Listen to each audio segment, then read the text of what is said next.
La ferme des animaux de George Orwell.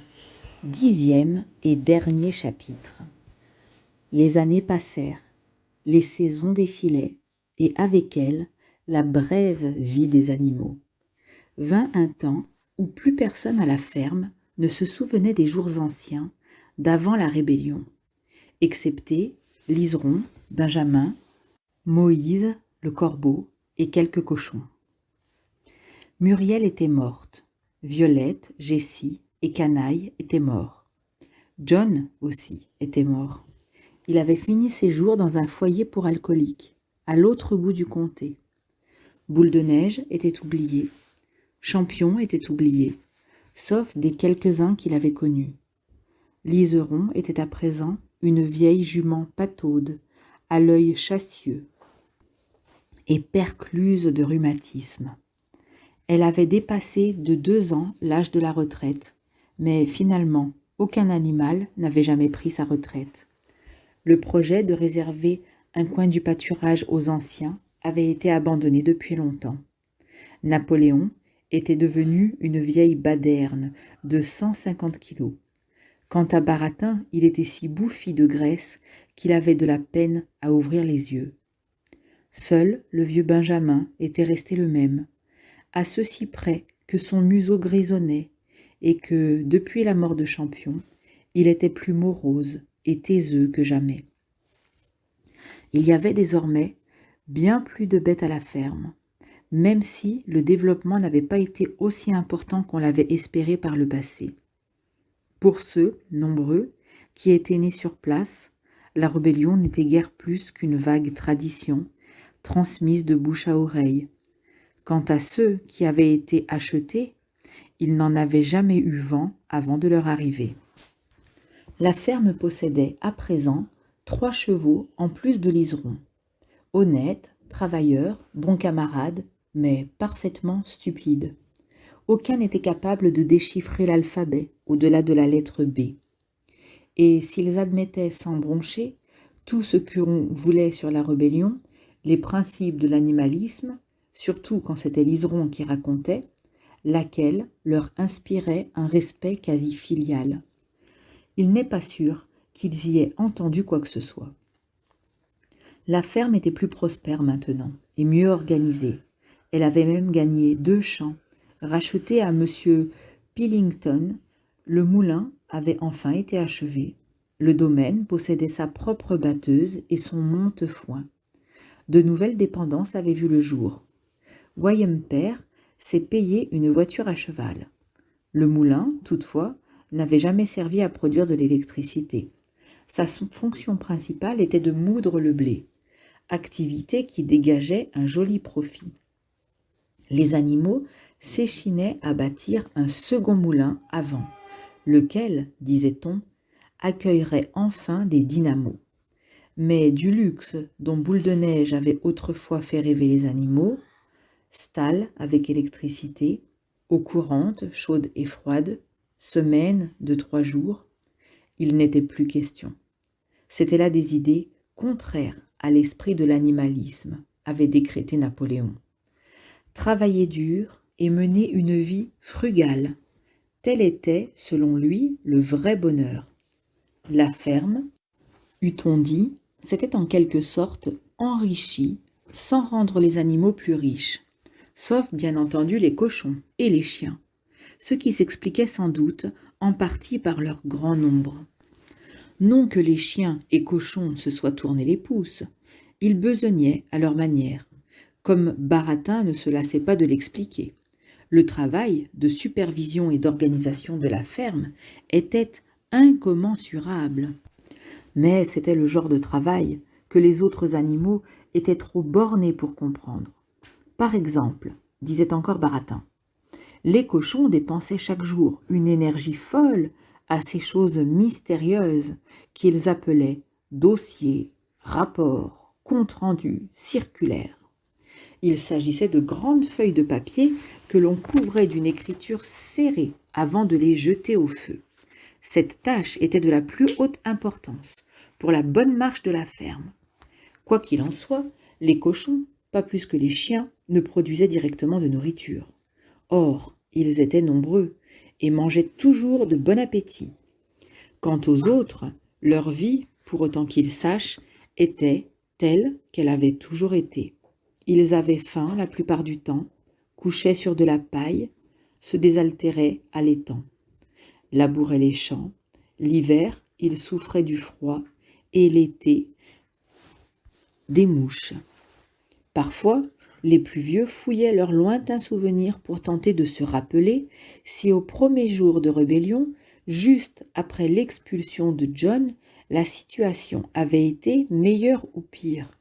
Mais en vain, ils n'avaient aucun point de comparaison avec leur vie actuelle, aucun repère sur lesquels s'appuyer, à part les listes de chiffres de baratin, qui prouvaient invariablement que tout allait de mieux en mieux. Le problème était insoluble, et de toute façon, les animaux n'avaient plus guère de temps à consacrer à ce genre d'élucubration. Seul le vieux Benjamin affirmait avoir gardé en mémoire chaque détail de sa longue vie, et selon lui, la situation n'avait jamais été et ne serait jamais ni pire ni meilleure. La faim, l'adversité, la désillusion étaient la loi immuable de toute vie. Pour autant, les animaux ne perdirent jamais espoir. Mieux, ils n'oublièrent jamais quel honneur et quel privilège c'était d'être membre de la ferme des animaux. C'était toujours la seule exploitation du pays, de toute l'Angleterre, à être possédée et gérée par des bêtes.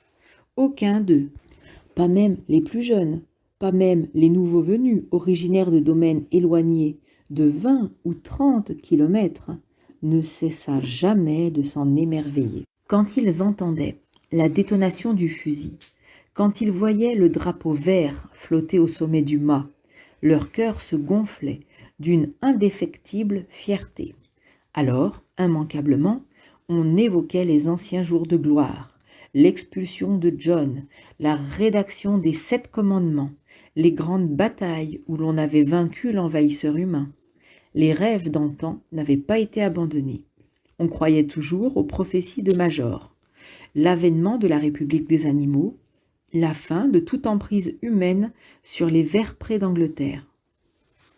Le jour viendrait, peut-être pas tout de suite, peut-être pas de leur vivant, mais il viendrait. Enfin, en tendant l'oreille, on croyait parfois entendre l'air de « bête d'Angleterre » fredonner en douce. En tout cas, chacun à la ferme le connaissait indubitablement, même si personne n'aurait osé le chanter à voix haute. Certes, les animaux avaient la vie dure, et tous leurs espoirs n'avaient pas été comblés, mais ils se savaient différents des autres bêtes. S'ils avaient faim, ce n'était pas d'avoir à nourrir le tyran humain. S'ils s'épuisaient à la tâche, au moins travaillaient-ils pour eux. Nul parmi eux n'allait sur 2 pattes. Personne n'appelait personne maître. Tous les animaux étaient égaux. Un jour, au début de l'été, Baratin ordonna aux moutons de le suivre et les emmena à l'autre bout de la ferme sur un terrain vague, envahi de pousses de bouleaux. Les moutons y restèrent toute la journée, à brouter le feuillage sous la surveillance de Baratin. Le soir venu, ce dernier rentra à la ferme, mais comme il faisait chaud, il enjoignit aux moutons de rester sur place. Pour finir, ils y demeurèrent une semaine entière, totalement coupés des autres animaux. Baratin passait la majeure partie de son temps avec eux. Assez dire, il leur apprenait un nouveau chant confidentiel. Peu après la réapparition des moutons, les animaux, profitant de la douceur du soir, rejoignaient tranquillement les dépendances. À l'issue de leur journée de labeur, lorsque retentit soudain un hennissement affolé venant de la cour, interloqués, tous s'immobilisèrent. C'était la voix de Liseron. Au second hennissement, tous les animaux se ruèrent au galop dans la cour. Là, ils virent à leur tour ce que Liseron avait vu. Un cochon dressé sur ses pattes arrière. Pas de doute, c'était Baratin. La démarche gauche, sans doute, était-il peu habitué à supporter son poids considérable dans cette position. Mais en parfait équilibre, Ils se baladaient dans la cour l'air de rien. Bientôt, sortirent de la maison, à la queue leu-leu, une longue file de cochons, debout sur leurs pattes arrière. Certains étaient tout à fait à l'aise, d'autres plus instables, n'auraient pas daigné l'appui d'un bâton. Mais tous firent le tour de la cour sans encombre. Enfin, après un formidable concert d'aboiements et le strident cocorico du coq noir, apparut Napoléon en personne. Majestueusement dressé, jetant de part et d'autre des regards hautains, ses chiens lui faisant la fête. Il tenait un fouet dans sa patte. Il y eut un silence de mort. Pétrifiés, terrifiés, blottis les uns contre les autres, les animaux suivirent des yeux le long cortège de cochons défilant dans la cour. C'était le monde à l'envers. C'est alors que le premier choc passé, en dépit de tout, de leur peur des chiens, de l'habitude, longuement éprouvée au fil des ans de ne jamais se plaindre, de ne jamais critiquer quoi qu'il arrive, ils auraient pu envisager de protester. Mais juste à ce moment-là, comme sur commande, tous les moutons se mirent à bêler à plein poumon. 4 pattes bon, 2 pattes mieux. 4 pattes bon, 2 pattes mieux. 4 pattes bon, 2 pattes mieux. Cela pendant 5 minutes sans interruption. Et le temps qu'il se calme, l'occasion de protester était passée.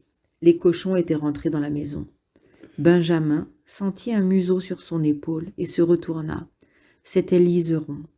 Ses yeux fatigués y voyaient de plus en plus mal.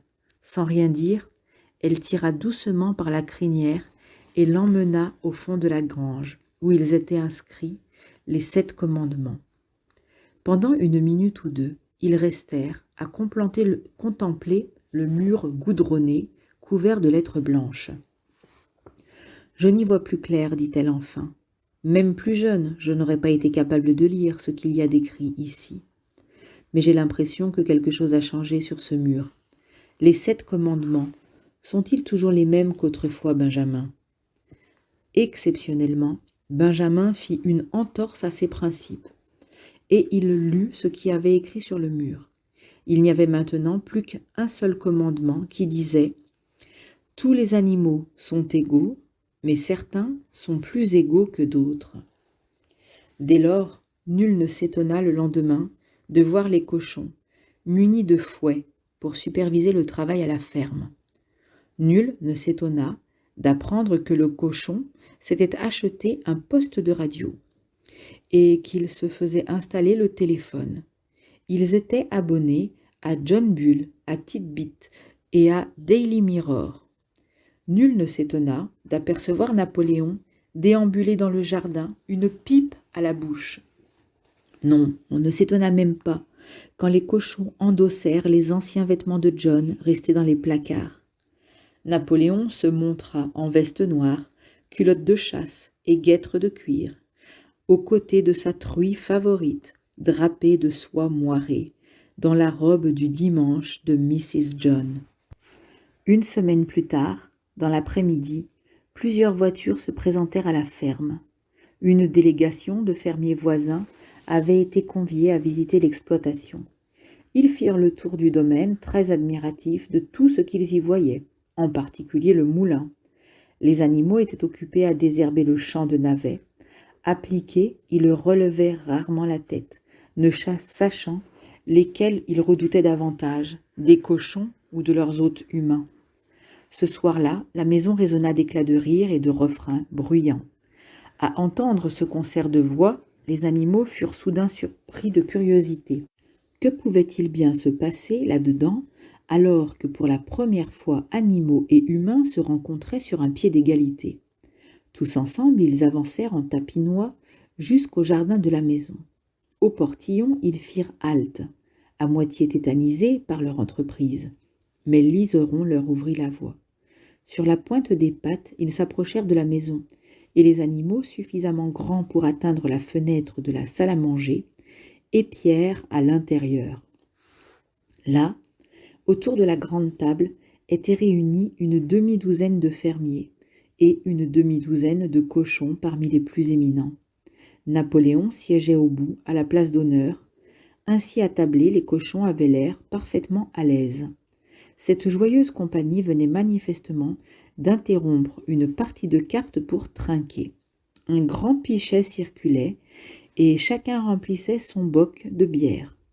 Personne ne remarqua les mines ébahies des animaux qui regardaient par la fenêtre. Monsieur Pillington de Foxwood venait de se lever, sa chope à la main. Avant de porter un toast, annonça-t-il, il tenait à dire quelques mots. C'était une grande satisfaction pour lui, comme probablement pour tout le monde ici, de voir prendre fin une longue période de défiance et d'incompréhension.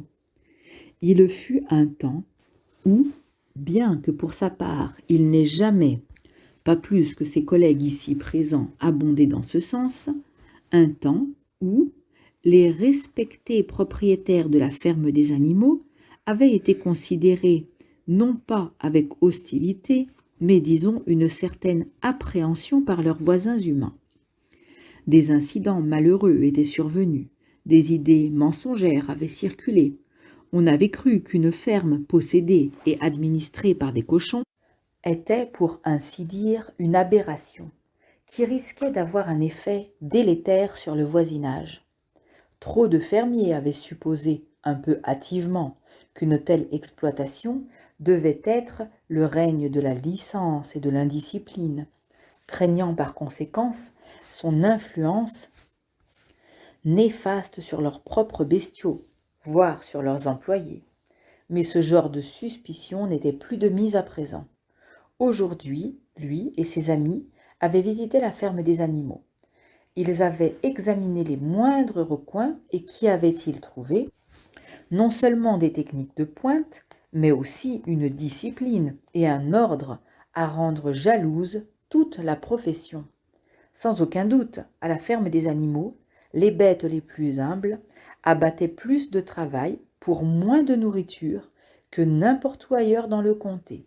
D'ailleurs, lui et ses confrères comptaient bien s'inspirer très rapidement de nombre de méthodes découvertes au cours de leur visite. Pour conclure, il tenait une fois encore à souligner les rapports cordiaux qui régnaient et devaient régner à l'avenir entre la ferme des animaux et ses voisins. Entre les cochons et les hommes, il n'y avait pas et il ne saurait y avoir de conflit d'intérêts d'aucune sorte. Ils connaissaient les mêmes épreuves, les mêmes difficultés. Le problème de la main-d'œuvre n'était-il pas le même partout? Là, M. Pillington avait manifestement prévu de placer un trait d'esprit. Mais il fut pris d'un tel fou rire qu'il n'arrivait pas à l'énoncer. Ses multiples mentons virant au violet, il manqua de s'étouffer avant d'articuler enfin cette phrase. « Vous aurez vos animaux inférieurs et nous, nos classes inférieures. Même combat. » Ce bon mot fit hurler de rire la tablée, sur quoi M. Pillington félicita une fois de plus les cochons pour leur gestion de la ferme des animaux. La frugalité des rations, les longues journées de travail et d'une façon générale, l'absence de complaisance envers les bêtes. Pour finir, il invita tous les convives à se lever et à s'assurer que leur verre était plein. « Messieurs, termina M.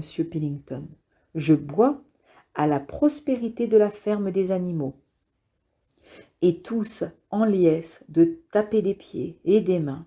Napoléon, très honoré, fit le tour de la table pour aller trinquer avec M. Pillington avant de vider sa chope. Puis, une fois le calme revenu, il annonça, toujours debout sur ses pattes, qu'il avait également quelques mots à dire. Comme toujours avec Napoléon, le discours fut bref et direct. Lui aussi se réjouissait que le temps des malentendus soit derrière eux. Longtemps, les rumeurs avaient circulé. À l'initiative, avait-il des raisons de croire, de quelques ennemis malveillants qui qualifiaient de subversive, voire de révolutionnaire, son attitude et celle de ses collègues. On leur avait prêté l'intention d'inciter à la rébellion les animaux des fermes alentours. Rien n'était plus éloigné de la vérité.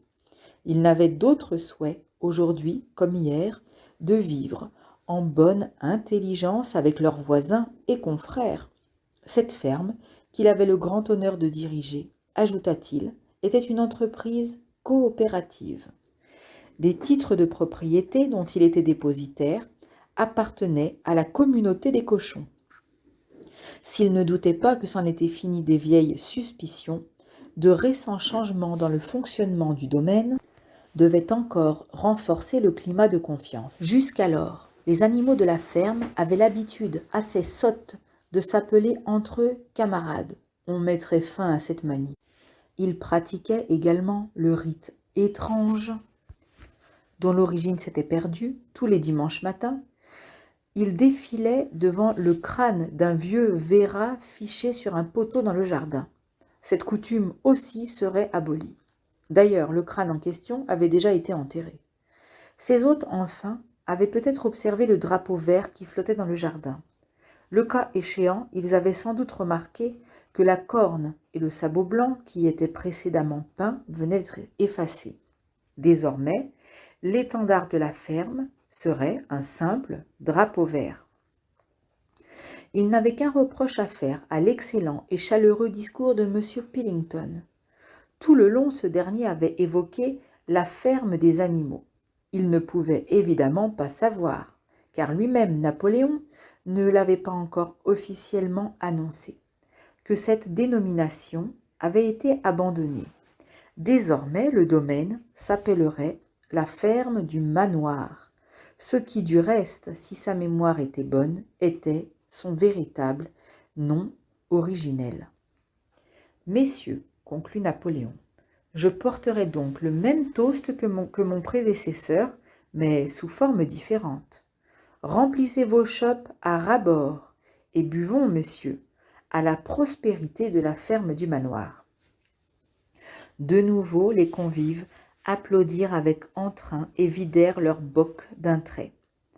Mais les animaux qui épiaient la scène depuis l'extérieur eurent l'impression d'assister à un phénomène étrange. Qu'est-ce qui avait changé dans la face des cochons? Les yeux usés de liserons glissaient de l'un à l'autre, scrutant leurs gras mentons. Quintuple, quadruple, triple. Qu'est-ce donc qui s'estompait, se métamorphosait sous ses yeux? Les acclamations une fois retombées, les joueurs reprirent leurs cartes en main pour terminer la partie. Les animaux, eux, s'éclipsèrent sans bruit. Mais ils n'avaient pas fait 20 mètres qu'ils s'arrêtèrent net. Un raffut de tous les diables venait de la maison. Vite, ils rejoignèrent leur poste d'observation. Une violente querelle avait éclaté. C'était une débauche, de cris, de coups de poing sur la table, de regards noirs, de dénégations furieuses. Apparemment, la cause de la dispute était que Napoléon et M. Pillington avaient tous deux abattu un as de pique en même temps. 12 voix, enragées, se déchaînaient tout ensemble. Ce qui était arrivé à la figure des cochons ne faisait plus aucun doute désormais. Derrière la fenêtre, les animaux regardaient alternativement cochons et hommes, hommes et cochons, puis de nouveau cochons et hommes. Il n'était plus possible de les distinguer. Novembre 1943, février 1944. Fin de la lecture du chapitre 10, et c'est la fin du roman La ferme des animaux de George Orwell. On va résumer ensemble le dernier chapitre du livre La ferme des animaux de George Orwell. Ce chapitre, c'est le 10e. Il y a une ellipse dans le temps, il se déroule des années après les chapitres précédents, et on va voir ce qu'est devenu la fameuse ferme des animaux. D'abord, tous les animaux dont la vie est courte sont morts. Il ne reste que Liseron, Benjamin, Moïse le corbeau et quelques cochons. On va rappeler qui sont ces personnages. Liseron, c'est la jument qui était mariée avec Champion. Benjamin, c'est le fameux âne, celui qui était toujours impassible et qui n'a jamais cru dans la Révolution. Moïse le corbeau, c'est celui qui représentait la religion. Et les cochons, ceux qui vont rester, ça va être un petit peu les leaders du mouvement des cochons, qui sont le gouvernement. Ce sera Napoléon et Baratin, dont on va parler dans ce chapitre. John est mort dans un foyer pour alcooliques. On se rappelle que John, c'était l'ancien propriétaire de la ferme aux animaux, c'était l'humain qui a été chassé. Dans ce livre qui parle du régime communiste, John représentait un peu les anciens tsars. Liseron, elle a vieilli et donc on voit que elle a du mal à se traîner, elle voit plus bien clair et elle a des rhumatismes. Mais elle n'est pas à la retraite parce que finalement cette idée dont on avait parlé au début du livre, quand Napoléon avait pris le pouvoir de donner une retraite aux animaux, elle a été complètement abandonnée. On se rappelle que le champ qui était promis pour qu'ils puissent paître et se reposer, il a été utilisé pour planter de l'orge et pour faire de la bière dont les cochons raffolent. Les cochons, les deux, donc Napoléon et Baratin, qui sont encore vivants, ils sont devenus énormes. Napoléon, il fait 150 kilos et Baratin, il a le visage tellement bouffi qu'il a du mal à ouvrir les yeux. Benjamin, l'âne, lui, il a simplement le museau qui est un peu grisé et il est resté le même. Il est toujours taiseux, c'est-à-dire qu'il parle peu, et morose, ce qui signifie qu'il n'est pas joyeux. Et puis tous les nouveaux animaux qui sont nés ou qui ont été achetés dans les fermes autour connaissent, entendent parler de la rébellion, de ce qu'est l'animalisme, tout ça, mais ils y comprennent rien. Et puis pour eux, c'est une vieille tradition. Liseron, elle essaye de leur expliquer un petit peu les principes, mais ça les intéresse pas tellement parce qu'ils sont stupides et qu'ils n'ont jamais réussi à apprendre l'alphabet plus loin que la lettre B. Et la ferme, elle prospère. Elle n'a pas devenu aussi riche que ce qui était promis au début dans la Révolution, mais quand même, ils ont acheté des terrains, entre autres à Monsieur Pillington. On se rappelle que les deux voisins fermiers sont en concurrence avec la ferme des animaux depuis le début, et Napoléon, il a toujours attisé la haine contre l'un ou contre l'autre, en fonction duquel, en fonction de celui avec qui il faisait des affaires, chaque fois, il essayait d'attiser la haine contre l'autre. Par contre, le luxe dont avait parlé Boule de Neige. Boule de Neige, c'était l'opposant de Napoléon qui avait participé à la Révolution. Ça, il n'en est plus question, parce que Boule de Neige, lui, il parlait d'un monde dans lequel les animaux pourraient se reposer, travailler moins, manger des bonnes choses. Là, c'est contraire aux idées de Napoléon. Il leur dit que l'animalisme, c'est travailler dur et mener une vie frugale. Frugale, ça veut dire simple, sans luxe, sans plaisir qui ne soit pas nécessaire. Pour résumer, la ferme s'est enrichie, mais pas les animaux, sauf les cochons et les chiens. Et eux, parfois les autres animaux se demandent quel est leur travail précisément à ces cochons et à ces chiens. Et alors là, c'est Baratin qui intervient. Baratin, c'est le porte-parole dans la ferme des animaux. C'est celui qui est toujours en train d'expliquer que tout va bien, que les chiffres sont bons et de faire passer toutes les nouvelles lois de Napoléon. Baratin leur explique que eux, ils ont aussi beaucoup de travail parce qu'ils font des dossiers, des rapports, des comptes rendus, des circulaires, etc. Et que tout ça, c'est très très important et c'est très fatigant. Et les animaux, de leur côté, ils continuent à avoir faim la plupart du temps, ils dorment sur la paille, ils boivent l'eau à l'étang, ils n'ont aucun signe de luxe ou de richesse de cette ferme qui prospère pourtant. Et d'ailleurs, à un moment, Liseron, elle va demander à Benjamin, toi qui as de la mémoire, j'arrive plus à me souvenir, est-ce qu'on vivait mieux ou est-ce qu'on vivait moins bien au temps de John? Et Baratin, l'âne, lui dit que aussi loin que sa mémoire se souvienne, parce que lui, il a une très bonne mémoire, la vie n'a été jamais ni pire ni meilleure, et que finalement, pour lui, la faim, l'adversité et la désillusion, ce sont les lois immuables de la vie. On voit que Benjamin, l'âne, lui, il a quelque chose de très résigné. Il n'a jamais rien attendu et finalement, il n'est pas spécialement déçu vu qu'il n'attend rien de la vie. Et finalement, il reste quelque chose. Les animaux, même s'ils sont malheureux, il leur reste l'honneur, le privilège de se dire qu'ils sont membres de la ferme des animaux et que c'est la seule exploitation du pays et de toute l'Angleterre qui est gérée par des bêtes. Et finalement, les animaux, ils continuent à fredonner en douce la chanson Bêtes d'Angleterre. On voit que l'idée quand même de la libération du joug des humains, elle est quand même restée en tête de tous les animaux de cette ferme, même les nouveaux, même s'ils ne comprennent pas tout, et qu'ils ont la fierté de se dire que parmi eux, personne ne marche sur deux pattes, personne n'appelle l'autre maître et tous les animaux sont égaux. Et on va voir à la fin du chapitre que les pauvres, jusqu'au bout, tout leur sera enlevé, mais on n'est pas encore à la fin. D'abord, il y a un événement qui se produit, c'est que Baratin emmène les moutons très loin là où personne n'a de contact avec eux, et leur demande de rester brouter du feuillage sous la surveillance de Baratin et de quelques chiens, soi-disant pour apprendre un nouveau chant confidentiel. Et puis, après ces quelques jours, quand les moutons rentrent, Liseron, tranquillement, va dans la cour et elle se met à hennir, c'est-à-dire à le cri du cheval, à faire un cri très fort, parce qu'elle a vu quelque chose d'horrible. Et tous les animaux accourent et ils voient ce que Liseron a vu.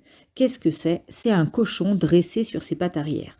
Alors au début c'est Baratin, et puis les autres cochons tiennent tant bien que mal sur leurs pattes arrière. Il y en a qui sont très à l'aise, d'autres qui ont besoin de s'appuyer, qui tiennent pas trop.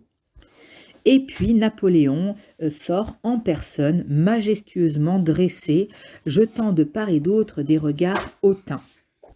C'est comme ça que les cochons sont passés sur leurs pattes arrière, et Napoléon, en plus, il tient un fouet dans sa patte. Donc tous les animaux sont scotchés, et là, c'est le moment où on pense que les animaux vont se rebeller. George Orwell écrit que la stupeur était tellement grande, le choc était tellement horrible, que les animaux en eux sentent l'envie de se manifester. Et à ce moment-là, Baratin fait entrer les moutons qui se mettent à tous crier à plein poumon: quatre pattes bon, deux pattes mieux.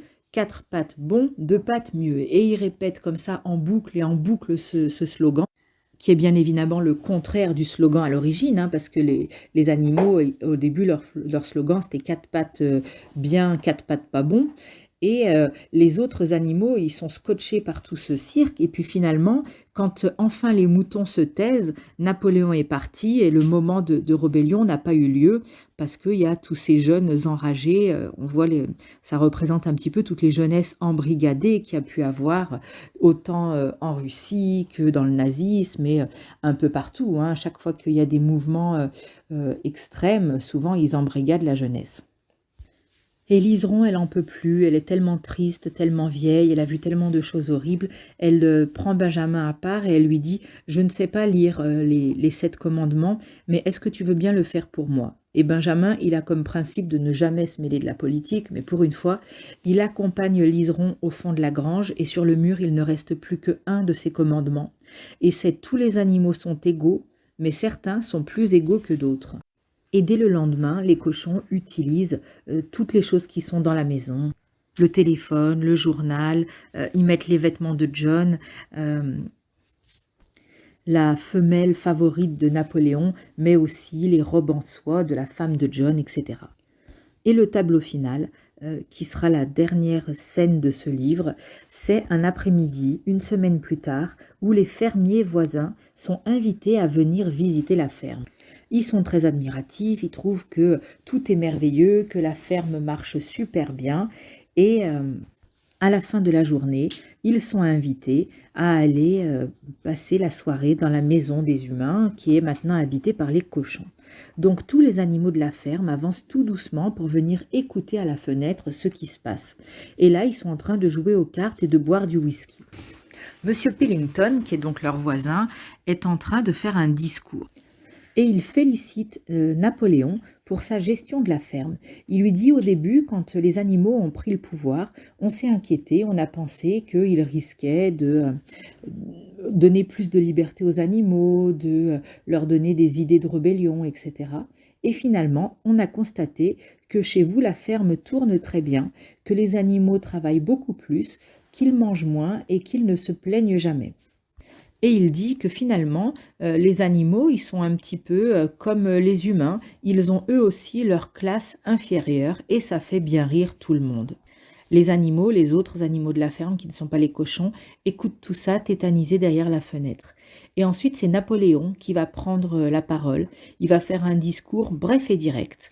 Il va dire que c'était que des rumeurs quand les gens pensaient que les animaux voulaient exporter l'animalisme ou libérer les bêtes, que ça n'a jamais été leur désir et qu'ils sont très performants, très contents de ce qu'ils sont.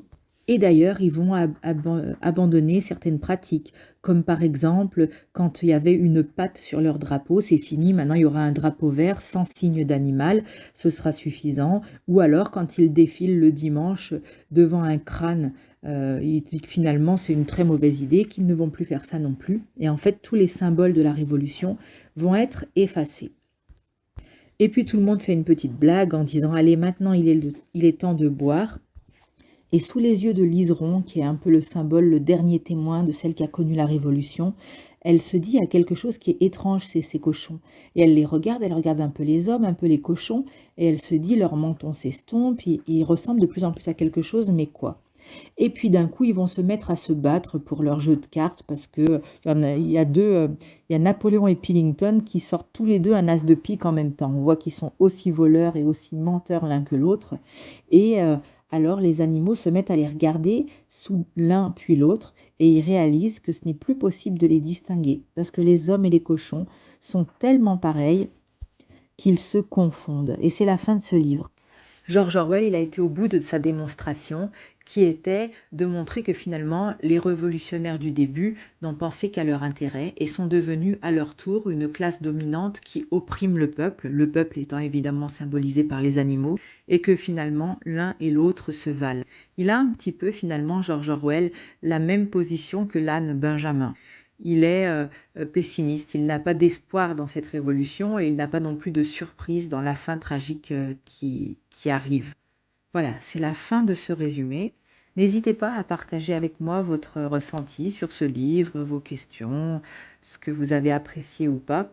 C'est toujours un plaisir pour moi d'échanger au sujet des livres qu'on a lus ensemble. Fin du résumé et fin du livre.